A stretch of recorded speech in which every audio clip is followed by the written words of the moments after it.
আসসালামু আলাইকুম।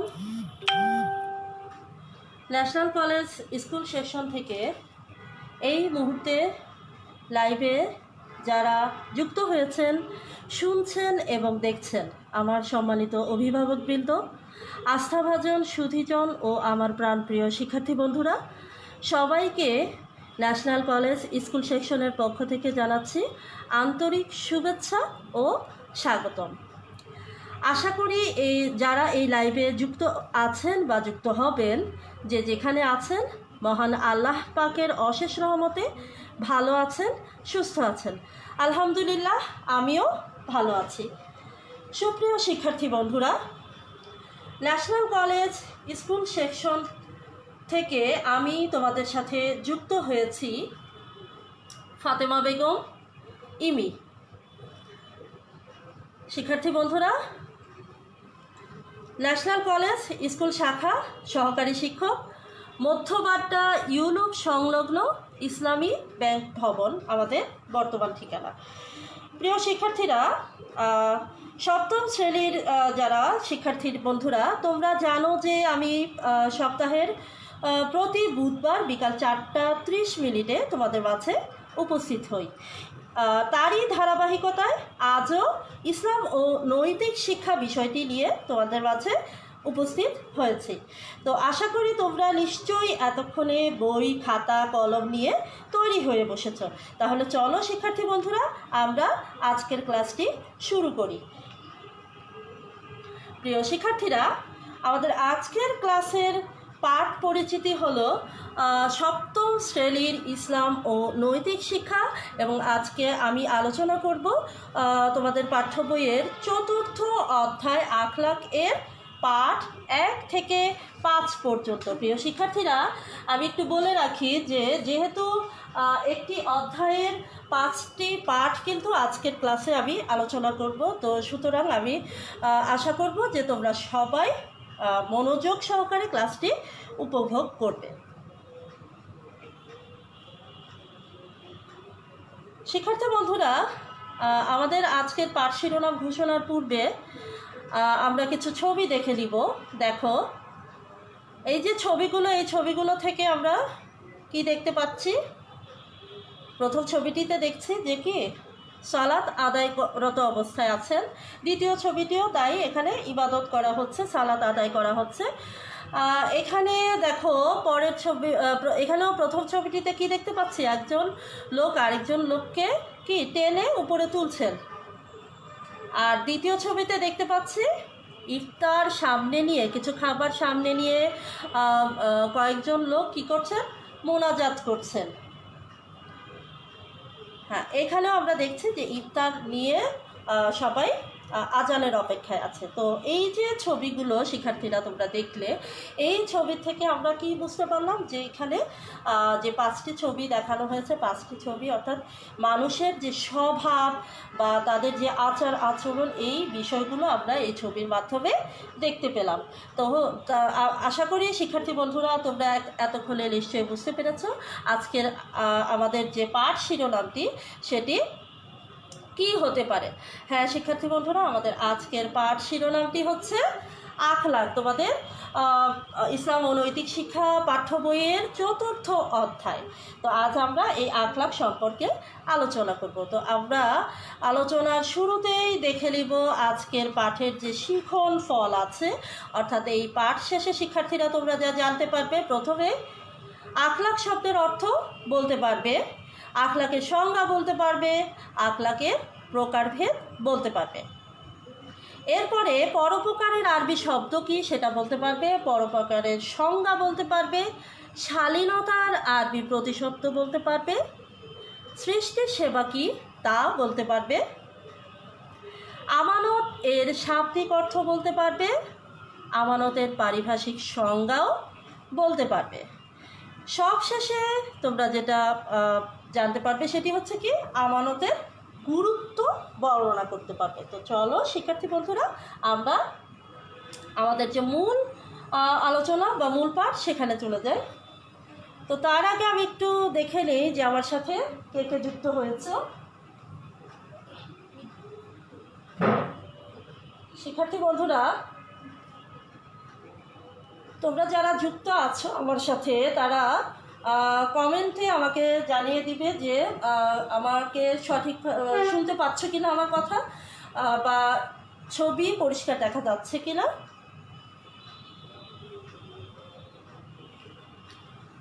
আচ্ছা, তাহলে আমরা আমাদের মূল পাঠ শুরু করার আগে আমি বলেছিলাম যে 1 থেকে 5 পর্যন্ত পাঠ আলোচনা করব। তো যেহেতু আমাদের আজকের অধ্যায়ের নাম হচ্ছে আখলাক, তো প্রথমে আমরা আখলাক সম্পর্কে জেনে নিব যে আখলাকটা আসলে কি। শিক্ষার্থীরা, আখলাক একটি আরবি শব্দ, আর এর অর্থ হচ্ছে চরিত্র, স্বভাব, আচার, আচরণ, ব্যবহার ইত্যাদি। আর ইসলামী শরীয়তের পরিভাষায় মানুষের দৈনন্দিন জীবনের কাজকর্মে, আচার আচরণ, চাল চলন এবং স্বভাবের যে পরিচয় পাওয়া যায় তাকেই কি বলে, তাকে আখলাক বলা হয়ে থাকে। প্রিয় শিক্ষার্থীরা, আমরা জানি যে আখলাক হচ্ছে 2 প্রকার, আখলাক 2 ধরনের হয়ে থাকে। প্রথমটি হচ্ছে আখলাকে হামিদা, আর দ্বিতীয়টি হচ্ছে কি আখলাকে জামিমা। আখলাকে হামিদা মানে হচ্ছে কি প্রশংসনীয় যে আচরণগুলো, ভালো আচরণগুলো যে আছে, ভালো আচরণ বা স্বভাব চরিত্রটাই হচ্ছে আখলাকে হামিদা। আর আখলাকে জামিমা হচ্ছে কি নিন্দনীয় চরিত্র, মন্দ চরিত্র, নিন্দনীয় চরিত্র, এগুলো হচ্ছে আখলাকে জামিমা। তো প্রিয় শিক্ষার্থীরা, এইবারে আমরা আমাদের যে পার্ট 1-এ যে বিষয়টি আছে সেটি হচ্ছে আখলাকে হামিদা। তো আমরা এখন এই আখলাকে হামিদা সম্পর্কে জানব। শিক্ষার্থী বন্ধুরা,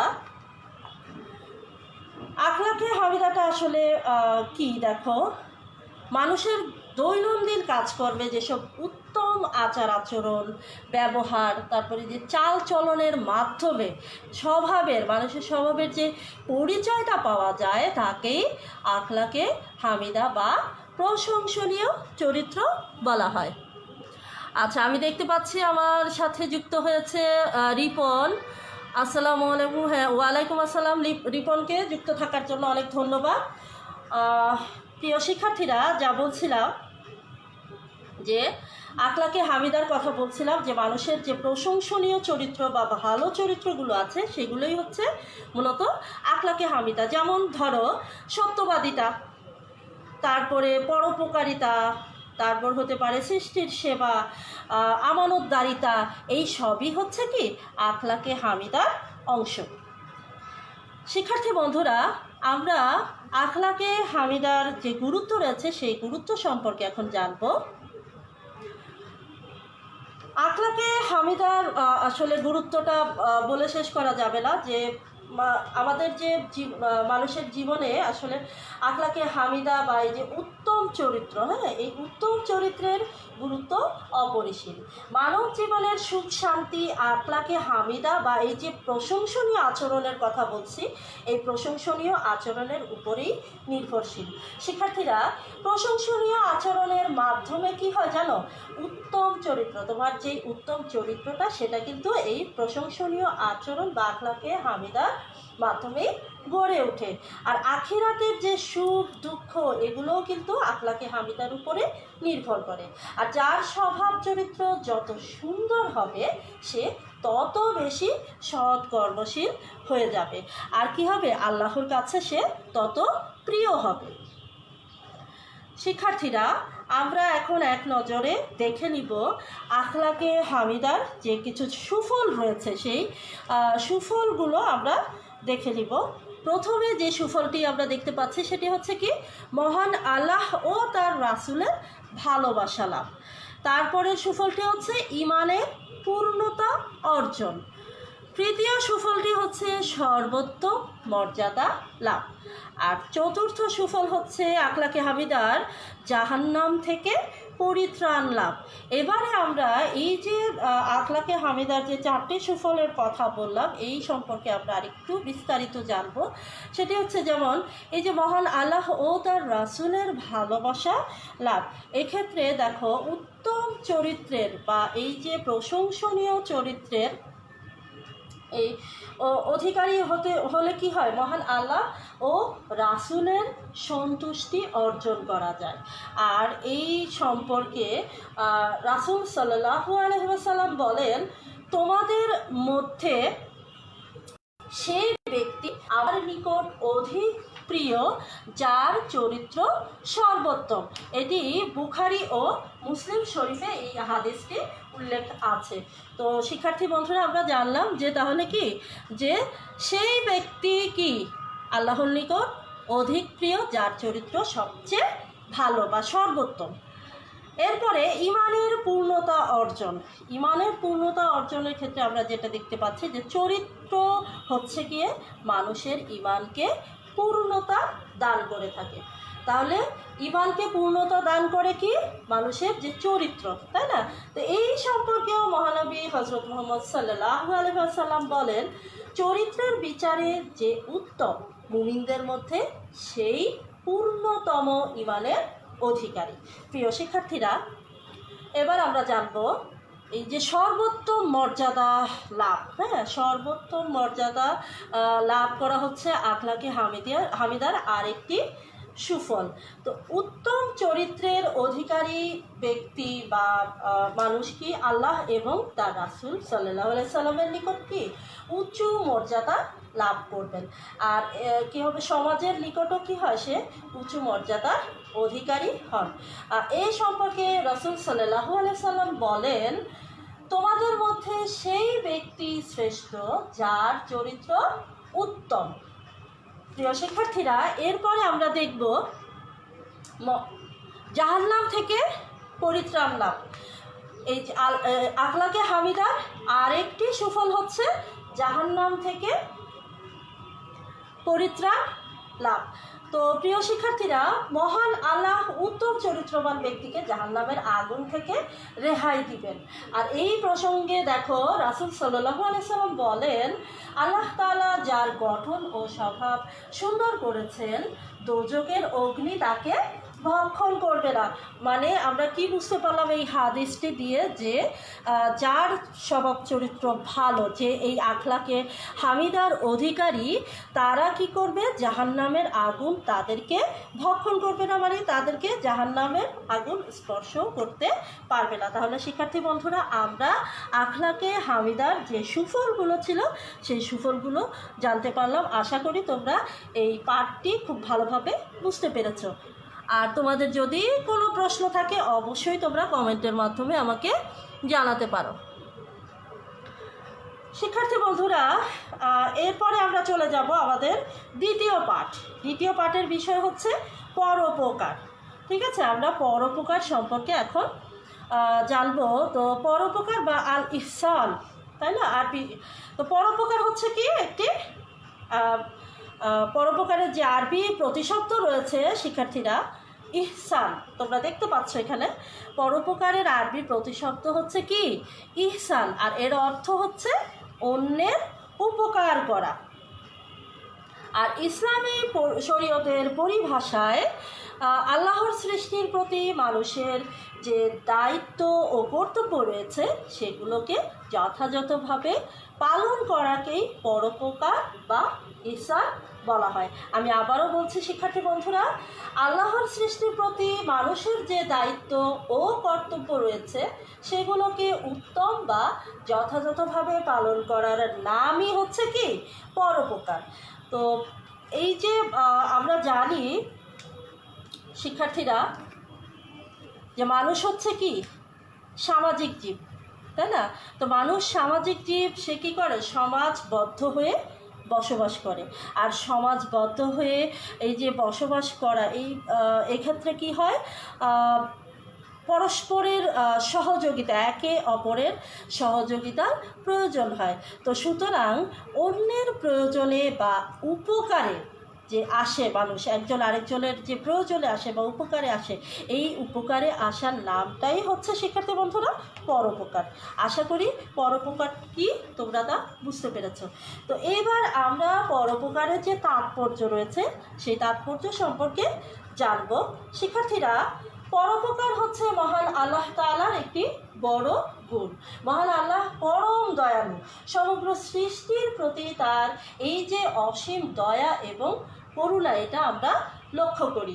তিনি সকল মানুষকে সমান যোগ্যতা আর দক্ষতা দিয়ে সৃষ্টি করেননি, তাই না? সবাইকে কি আল্লাহ পাক একই রকমের যোগ্যতা বা একই রকম দক্ষতা দিয়ে সৃষ্টি করেছেন? করেননি। এই কারণে কি করছে, মানুষ পরস্পরের উপরে নির্ভরশীল হচ্ছে। আর তাই মানুষ কি করবে, তার সাধ্য এবং সামর্থ্য অনুযায়ী অপরের উপকার করতে হবে। শিক্ষার্থীরা, আমরা পরোপকারেরও কিছু যে সুফলগুলো রয়েছে, এখন সেই পরোপকারের সুফলগুলো সম্পর্কে জানবো। প্রথমেই আছে আল্লাহর ভালোবাসা লাভ, এরপরে আছে সমাজে শান্তি প্রতিষ্ঠিত হয় এই পরোপকারের ফলে। আর কি হয়, শত্রু মিত্রে পরিণত হয়, অর্থাৎ বন্ধুতে পরিণত হয়ে যায় শত্রু।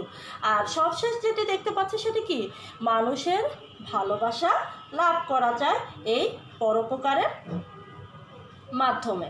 তো আমরা দেখি আল্লাহর ভালোবাসা লাভ। দেখো শিক্ষার্থী বন্ধুরা, যে পরোপকারী, যারা পরোপকার করে তাদেরকে আল্লাহ তাআলা কী করেন, অনেক ভালোবাসেন এবং পছন্দ করেন। দেখো এই সম্পর্কে মহান আল্লাহ রাব্বুল আলামিন সূরা আল বাকারার 195 নং আয়াতে বলেন, তোমরা সৎকর্ম ও পরোপকার করো, নিশ্চয় আল্লাহ সৎকর্মশীল ও পরোপকারীদের ভালোবাসেন। তাহলে আমরা এই আয়াতের মাধ্যমে বুঝতে পারলাম যে আল্লাহ রাব্বুল আলামিন পরোপকারী ব্যক্তিদেরকে কি অনেক পছন্দ করেন। এরপরে দেখো, সমাজে শান্তি শৃঙ্খলা প্রতিষ্ঠিত হয় এই পরোপকারের ফলে। কিভাবে, দেখো পরোপকারের মাধ্যমে কি হয়, সমাজে শান্তি প্রতিষ্ঠিত হয়। সম্পদ ব্যয় করে অথবা ভালো কথা বলেও মানুষের কি করা যায়, উপকার করা যায়। আর এতে কি হয়, সমাজ থেকে যে ঝগড়া ফ্যাসাদ আছে এই সব কিছু কি হয়, দূর হয়ে যায়। ঠিক আছে শিক্ষার্থী বন্ধুরা, তাহলে আমরা যে সমাজে কি হয় পরোপকার, তুমি যদি আমরা যদি একজন আরেকজনকে উপকার করি, একজন আরেকজনের বিপদে সহায়তা করি, তাহলে সেক্ষেত্রে কি হবে, আমাদের সমাজে শান্তি শৃঙ্খলা প্রতিষ্ঠিত থাকবে। এরপরে যেটি আছে যে শত্রু মিত্রে পরিণত হয়, অর্থাৎ এই যে পরোপকার, এই পরোপকারের মাধ্যমে কিন্তু শিক্ষার্থীরা, যে তোমার যে পরম শত্রু, হ্যাঁ, সেই পরম শত্রুকেও কিন্তু পরোপকারের মাধ্যমে একেবারেই আপন করা যায়। যার হৃদয় একেবারে কঠিন, হ্যাঁ, কঠিন হৃদয়ের যে লোকজন আছেন তাদের অন্তরও একসময় এই পরোপকারের মাধ্যমে কিন্তু জয় করা সম্ভব হয়। এরপরে যে মানুষের ভালোবাসা লাভ করা যায় পরোপকারের মাধ্যমে, সেটা কিভাবে, দেখো শিক্ষার্থী বন্ধুরা, দয়া পরোপকারের মাধ্যমে কি করা যায়, মানুষের ভালোবাসাটা খুব সহজেই লাভ করা যায়। আর এর ফলে কি হয় জানো, সামাজিক যে বন্ধনটা আছে সেই বন্ধনের ভিত আরও বেশি মজবুত হয়ে যায়। তো প্রিয় শিক্ষার্থীরা, এই ঝকের মাধ্যমে আমরা কিন্তু সুন্দরভাবে এই পরোপকারের যে সুফলগুলো ছিল সেই সুফলগুলো জানতে পারলাম। তো আমরা অবশ্যই এই যে পরোপকার সম্পর্কে আমরা এতক্ষণ যা আলোচনা করলাম, তাহলে এই যে বিষয়গুলো আমরা কি করব, তাহলে বিপদে আপদে একে অপরকে সর্বদা সাহায্য করব। সবসময় আমরা যে সৃষ্টি আছে, যে আল্লাহর যে সৃষ্টি আছে সেই সৃষ্টির সেবা আমরা করব। শিক্ষার্থী বন্ধুরা, এরপরের যে পাঠ 3-এর বিষয় হচ্ছে শালীনতাবোধ। শালীনতাবোধ সম্পর্কে আমরা এখন জানবো। শিক্ষার্থী বন্ধুরা, তোমরা দেখতে পাচ্ছ যে শালীনতাটা কি আসলে। শালীনতার আরবি যে প্রতিশব্দ রয়েছে সেটি হচ্ছে কি, তাহজিব। যার অর্থ হচ্ছে লজ্জাশীলতা, ভদ্রতা, নম্রতা ইত্যাদি আমরা বুঝি যে শালীনতা যে অর্থ দিয়ে। তো ইসলামী শরীয়তের পরিভাষায় শালীনতাটা কি আসলে, আচার আচরণে, কথাবার্তায়, বেশভূষায়, চাল চলনে মার্জিত পন্থা অবলম্বন করাকেই শালীনতা বলে। তাহলে শিক্ষার্থীরা আমরা শালীনতা কাকে বলে বুঝতে পারলাম যে আচার আচরণে, মানুষের আচার আচরণে, কথাবার্তায়, বেশভূষা, চালচলন ইত্যাদিতে ক্ষেত্রে যে মার্জিত পন্থাটা অবলম্বন করা হলে সেটাকেই আমরা শালীনতা বলবো। এবারে আমরা জানবো শালীনতা বোধের যে গুরুত্ব, সেই গুরুত্ব সম্পর্কে আমরা জানবো। শিক্ষার্থী বন্ধুরা, শালীনতা হচ্ছে মানুষের একটি মহৎ গুণ, আর এর গুরুত্ব হচ্ছে অপরিসীম। প্রিয় শিক্ষার্থীরা, আমরা এই যে শালীনতা সমাজকে সুন্দর এবং সুশৃঙ্খল রাখতে এই শালীনতার প্রয়োজন কিন্তু সবচেয়ে বেশি। কেননা শালীনতাপূর্ণ আচার ব্যবহার সম্প্রীতি ও সৌহার্দ্যের চাবিকাঠি। শালীনতা বোধ মানুষকে অন্যায় এবং অশ্লীল কাজ থেকে বিরত রাখে, দূরে রাখে। অন্যায় কাজ করতে পারে না এই শালীনতার কারণে, অশ্লীল কাজ থেকে বিরত থাকে শুধুমাত্র এই শালীনতা বোধের কারণে। শালীনতা আল্লাহর অনুগত বান্দা হতে সাহায্য করে। প্রিয় শিক্ষার্থীরা, শালীন পোশাক পরিচ্ছদ কিন্তু সৌন্দর্যেরও প্রতীক। শালীনতাপূর্ণ আচরণের মাধ্যমে কিন্তু বন্ধুত্ব গড়ে ওঠে। আর অশালীন পোশাক পরিচ্ছদ অনেক সময় কী করে, সমাজে বিপর্যয় ডেকে নিয়ে আসে। অশ্লীলতা সমাজে অশান্তি, তারপরে তোমার মারামারি, হানাহানি, এই যে বিষয়গুলো, এগুলো কিন্তু এই অশ্লীলতার কারণে সৃষ্টি হয়ে থাকে। সমাজে অশান্তি, অশ্লীলতা সৃষ্টি হয়। শিক্ষার্থীরা, এই যে অশালীন ব্যক্তিকে কিন্তু আল্লাহ তাআলা কখনোই পছন্দ করেন না। অভদ্র ও অশালীন আচরণ বন্ধুকেও অনেক সময় দূরে ঠেলে দেয়। কারণ তুমি যদি তোমার বন্ধুর সাথে অভদ্র আচরণ করো, অশালীন আচরণ করো, তাহলে তোমার বন্ধু তোমার কাছ থেকে কী হবে, একসময় অনেক দূরে সরে যাবে। তাহলে আমরা দেখলাম যে শালীনতার যে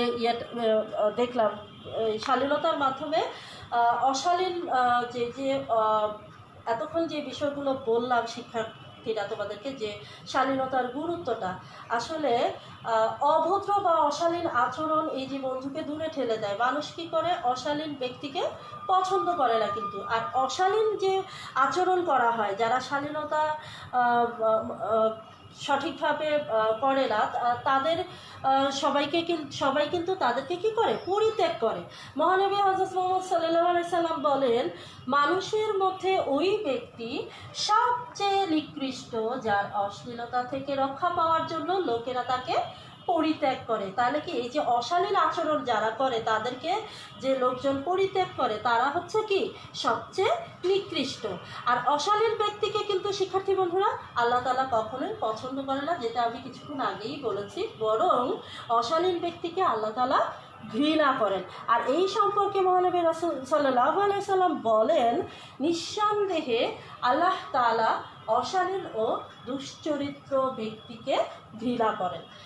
সুতরাং শিক্ষার্থী বন্ধুরা, এই যে শালীনতা মানুষের জীবনের একটি অপরিহার্য বিষয়। মহান আল্লাহ আমাদেরকে শালীনতা শিক্ষা দিয়েছেন। পবিত্র কুরআনে সূরা লুকমানে উল্লেখ আছে যে হযরত লুকমান আলাইহিস সালাম তার পুত্রকে শালীনতা শিক্ষা দিয়েছেন। তো শিক্ষার্থী বন্ধুরা, তাহলে আমরা জানলাম যে শালীনতার গুরুত্ব অপরিসীম। আর জীবনের প্রতিটি ক্ষেত্রেই কী করতে হবে, আমাদেরকে এই শালীনতা অবলম্বন করতে হবে। আর এতে করে কি হবে, আমাদের জীবন, সেই সাথে আমাদের সমাজের যে পরিবেশ, সেটি সুন্দর হয়ে যাবে। তো চলে যাচ্ছি আমরা আমাদের যে পরবর্তী পাঠ রয়েছে, অর্থাৎ পাঠ 4। এই পাঠ 4-এর আলোচ্য বিষয় হচ্ছে সৃষ্টির সেবা। আমরা এখন সৃষ্টির সেবা সম্পর্কে জানব। শিক্ষার্থী বন্ধুরা, সৃষ্টির সেবাটা আসলে কি? দেখো, ইসলামী পরিভাষায় সৃষ্টির সেবা হচ্ছে, দেখো, আল্লাহর সৃষ্টির প্রতি দয়া ও সহানুভূতিশীল হয়ে আদর যত্ন করার নামই হলো সৃষ্টির সেবা। কাকে আদর যত্ন করব? এই যে আল্লাহ তাআলা যে সমস্ত জিনিস সৃষ্টি করেছেন, এই সৃষ্টির প্রতি আমরা দয়া ও সহানুভূতি, আদর যত্ন এগুলো যে করব, এটাই হচ্ছে সৃষ্টির সেবা। মহান আল্লাহ রাব্বুল আলামিন এই যে সুন্দর পৃথিবীতে কি করেছেন, মানুষকে, আমাদেরকে আশরাফুল মাখলুকাত অর্থাৎ সৃষ্টির সেরা করে পাঠিয়েছেন, তাই না? আর এই সৃষ্টিগুলোর যে সব কিছু, যেমন জীবজন্তু, পশু পাখি, কীট পতঙ্গ বলো, পাহাড় পর্বত, গাছপালা, এই যে মানুষের উপকারের জন্য, মানুষের কল্যাণের জন্যই কিন্তু আল্লাহ রাব্বুল আলামিন সৃষ্টি করেছেন। সুতরাং এই সৃষ্টির প্রতি সহানুভূতি দেখানো এবং এগুলোর যত্ন নেওয়া, রক্ষণাবেক্ষণ করা আমাদের কিন্তু অবশ্য কর্তব্য। প্রিয় শিক্ষার্থীরা, আমরা এখন সৃষ্টির সেবার যে গুরুত্ব সেই সম্পর্কে জানব। শিক্ষার্থীরা, যে সৃষ্টির প্রতি দয়া ও সহানুভূতি দেখায় না, আল্লাহ তার প্রতি যে ব্যক্তি সৃষ্টির প্রতি দয়া এবং সহানুভূতি দেখায় বা প্রদর্শন করে, আল্লাহ রাব্বুল আলামিন কী করেন? তার প্রতি খুশি হয়ে তার প্রতি কী করেন? অনবরত রহমত বর্ষণ করতে থাকেন। আর এই সম্পর্কে মহানবী হযরত মুহাম্মদ সাল্লাল্লাহু আলাইহি ওয়াসাল্লাম বলেন, তোমরা জমিনের অধিবাসীদের প্রতি দয়া প্রদর্শন করবে, তাহলে আসমানের অধিপতি মহান আল্লাহ তোমাদের প্রতি দয়া করবেন। অর্থাৎ আমরা এই হাদিসটির মাধ্যমে কিন্তু বুঝতে পারছি যে জমিনের অধিবাসী অর্থাৎ এই যে আমরা যে মানুষ একজন আরেকজনের প্রতি আমরা কি করব? দয়া প্রদর্শন করব, তাহলে কি হবে? মহান আল্লাহ আমাদের প্রতি দয়া প্রদর্শন করবেন। শিক্ষার্থীরা, এই যে সৃষ্টি, পৃথিবীতে যত কিছু আল্লাহ পাক সৃষ্টি করেছেন, এই সকল সৃষ্টি হচ্ছে কি আল্লাহর পরিজন। অর্থাৎ এই পৃথিবী এবং মহাবিশ্বে যা কিছু আছে তা সবই কি আল্লাহর সৃষ্টি। সৃষ্টি জগতের এই সব কিছু নিয়ে আল্লাহর সৃষ্ট একটি পরিবার। আল্লাহর সৃষ্টি পরিবারের এই যে একটি পরিবার তৈরি করে দিয়েছেন আল্লাহ রাব্বুল আলামিন। এই সৃষ্ট পরিবারের মধ্যে কিন্তু মানুষই হচ্ছে সেরা সৃষ্টি। পরিবারে যেমন পরিবার প্রধানের অনেক দায়িত্ব কর্তব্য থাকে, ঠিক তেমনি সৃষ্টি জগতের প্রতিও মানুষের অনেক দায়িত্ব কর্তব্য রয়েছে। সৃষ্টি জগতের প্রতি এই দায়িত্ব পালন করার নামই হচ্ছে শিক্ষার্থীরা সৃষ্টির সেবা। আর সৃষ্টির সেবার আরও যে মানুষের উপর প্রধানত যে কর্তব্যগুলো রয়েছে, এই কর্তব্যগুলো হচ্ছে প্রধানত দুই ধরনের। তাহলে মানুষের উপর প্রধানত দুই ধরনের কর্তব্য রয়েছে। কি কি দেখো, প্রথমত হচ্ছে স্রষ্টার প্রতি কর্তব্য, আর দ্বিতীয়ত হচ্ছে স্রষ্টার যে সৃষ্টি অর্থাৎ আল্লাহ রাব্বুল আলামিনের সৃষ্টির প্রতি কর্তব্য। প্রিয় শিক্ষার্থীরা, সৃষ্টির প্রতি মানুষের কর্তব্যগুলোর মধ্যে অসহায় ও দুস্থ মানুষকে সাহায্য সহযোগিতা করার যেমন কর্তব্য রয়েছে, তেমনি গাছপালা বলো, পশু পাখি বা বৃক্ষলতা, পরিবেশের প্রতিও মানুষের অনেক কর্তব্য বা দায়িত্ব রয়েছে। সৃষ্টির প্রতি সদয় হলে এবং এদের লালন পালন এবং রক্ষণাবেক্ষণ করলে আল্লাহ রাব্বুল আলামিন তখন কী করবেন? খুশি হবেন। তেমনি এই যে সৃষ্টি, এই সৃষ্টির প্রতি অবহেলা করলে বা নিষ্ঠুর আচরণ করলে আল্লাহ রাব্বুল আলামিন অসন্তুষ্ট হবেন। এই সম্পর্কে শিক্ষার্থীরা দেখো, মহানবী হযরত মুহাম্মদ সাল্লাল্লাহু আলাইহি সাল্লামের একটি হাদিস হচ্ছে মিশকাত শরীফের। দেখো, সমগ্র সৃষ্টি জগৎ আল্লাহর পরিবার। আল্লাহর কাছে সেই ব্যক্তি প্রিয় যে তার পরিবারের প্রতি বেশি অনুগ্রহ করে।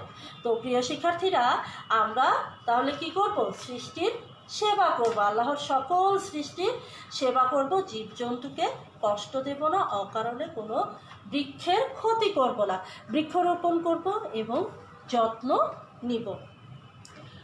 এরপরে আমরা চলে যাচ্ছি আমাদের যে আজকের সবশেষ যে পাঠ 5-এর বিষয় হচ্ছে আমানত। তো আমরা এখন আমানত সম্পর্কে জানব। প্রিয় শিক্ষার্থীরা, আমানত হচ্ছে একটি আরবি শব্দ, আর এর অর্থ হচ্ছে গচ্ছিত রাখা বা দায়িত্বে রাখা। তাহলে আমানত শব্দের অর্থ কি? গচ্ছিত রাখা বা দায়িত্বে রাখা। ইসলামী শরীয়তের পরিভাষায় কারো বস্তু গচ্ছিত বা দায়িত্বে রেখে এর মালিকের কাছে যথাযথভাবে ফেরত দেওয়াকেই আমানত বলে। প্রিয় শিক্ষার্থীরা, আমি আবারও বলছি তোমাদের বোঝার সুবিধার্থে, দেখো, গচ্ছিত বা দায়িত্বে রাখা বস্তু সযত্নে রেখে এর মালিকের কাছে যথাযথভাবে ফেরত দেওয়াকে আমানত বলে। যেমন মনে করো যে তোমার কাছে তোমার সহপাঠী তোমাকে একটি বই রাখতে দিল, তুমি সেই বইটি কি হচ্ছে তোমার কাছে একটি আমানত, এবং এই আমানত তুমি কি করবে, সযত্নে তোমাকে তোমার সহপাঠী যেভাবে বইটি দিয়েছে সেই অবস্থায় তুমি তাকে সেই বইটি সেভাবে বুঝিয়ে দিতে পারো, তাহলে সেটাই হচ্ছে তোমার আমানত রক্ষা। আর যিনি আমানত রক্ষা করেন তাকে বলা হয় আমানতদার। আর আমানতের মাল নষ্ট করা বা আত্মসাৎ করার নামই হচ্ছে খেয়ানত করা। আর আত্মসাৎকারীকে, যে এই আমানতের মাল নষ্ট করে বা আত্মসাৎ করে, সেই আত্মসাৎকারীকে বলা হয় শিক্ষার্থীরা কি, খেয়ানতকারী। তাহলে আমরা এখানে কয়টি বিষয় জানলাম? আমরা আমানত শব্দের অর্থ কী সেটি জানলাম, তারপরে আমানত রক্ষা করা কি সেটা জানলাম, আমানতদার কাকে বলে, তারপর খেয়ানতকারী কাকে বলে, এই বিষয়গুলো তো আমরা এখন জানতে পারলাম। তো এবারে আমরা জানবো আমানতের গুরুত্ব। প্রিয় শিক্ষার্থীরা, আমানতের গুরুত্ব বলতে গেলে প্রথমেই যেটি বলতে হয়, আসলে সমাজের প্রতিটি মানুষের নিজ নিজ দায়িত্ব তার নিকট পবিত্র আমানত। প্রতিটি মানুষের যে নিজের দায়িত্ব রয়েছে সেই দায়িত্বটাই কিন্তু তার নিকটে কি, পবিত্র আমানত। সামাজিক শান্তি রক্ষার জন্য আমানত রক্ষা করা খুবই গুরুত্বপূর্ণ। আর যিনি আমানত রক্ষা করেন সবাই তাকে বিশ্বাস করে এবং ভালোবাসে, সমাজের সবাই তাকে মর্যাদা দেয়। আমানতের খেয়ানতকারীকে সমাজের কেউ কিন্তু পছন্দও করে না, বিশ্বাসও করে না, বরং সবাই তাকে কি করে, ঘৃণা করে। শিক্ষার্থীরা, আমানত রক্ষার প্রতি গুরুত্ব আরোপ করে মহান আল্লাহ রাব্বুল আলামিন সূরা আন-নিসা এর 58 নং আয়াতে বলেন, নিশ্চয়ই আল্লাহ তোমাদের নির্দেশ দিচ্ছেন যে তোমরা যেন আমানতসমূহ তার মালিককে যথাযথভাবে ফেরত দাও।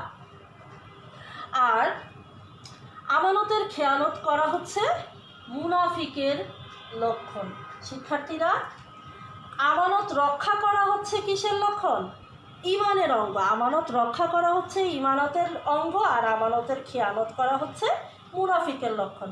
তাহলে এই যে আমানত রক্ষা করা হচ্ছে ঈমানের অঙ্গ, এই সম্পর্কে মহানবী হযরত মুহাম্মদ সাল্লাল্লাহু আলাইহি সাল্লাম বলেন, যার আমানতদারি নেই তার ঈমানও নেই। তাহলে যে ব্যক্তি আমানতের খিয়ানত করে তার কি ঈমান থাকে? অবশ্যই না। এই হাদিস দ্বারা আমরা বুঝতে পারলাম যে এই যে যার আমানতদারি নেই তার ঈমানও নেই, তাহলে আমানতের খেয়ানত করা যাবে না, তাই না? তো প্রিয় শিক্ষার্থীরা, সবশেষে আমি তোমাদের এই আমানত সম্পর্কে আরেকটু যেটি বলবো সেটি হচ্ছে যে আমরা জানলাম যে আমানতের খেয়ানত করা হচ্ছে মুনাফিকের লক্ষণ। নিশ্চয়ই আমরা মুনাফিকের দলভুক্ত হব না। তো মহানবী হযরত মুহাম্মদ সাল্লাল্লাহু আলাইহি সাল্লাম এই সম্পর্কে আরও বলেছেন, দেখো, মুনাফিকের চিহ্ন হচ্ছে কয়টি? মুনাফিকের চিহ্ন হচ্ছে 3টি। যখন কথা বলে মিথ্যা বলে, যখন ওয়াদা করে তা ভঙ্গ করে, আর আমানতের খিয়ানত করে। বুখারী ও মুসলিম শরীফে এই হাদিসটি উল্লেখ আছে যে মুনাফিকের চিহ্ন 3টি: যখন কথা বলে মিথ্যা বলে, যখন ওয়াদা করে তা ভঙ্গ করে, আমানতের খেয়ানত করে। তো আমানতের খেয়ানতকারী ব্যক্তি আল্লাহর কাছে ঘৃণিত। মানুষের কাছেও কিন্তু এরা কি প্রশংসার দাবি রাখে? অবশ্যই না। মানুষের কাছেও যারা এই যে খেয়ানতকারী তারা হচ্ছে অত্যন্ত ঘৃণিত ব্যক্তি। আর এই ঘৃণিত কাজ থেকে শিক্ষার্থী বন্ধুরা অবশ্যই আমরা সবাই এই ঘৃণিত কাজটি থেকে দূরে থাকবো, এবং আমানত থাকলে আমরা সেই আমানতদারিতা রক্ষা করে চলব।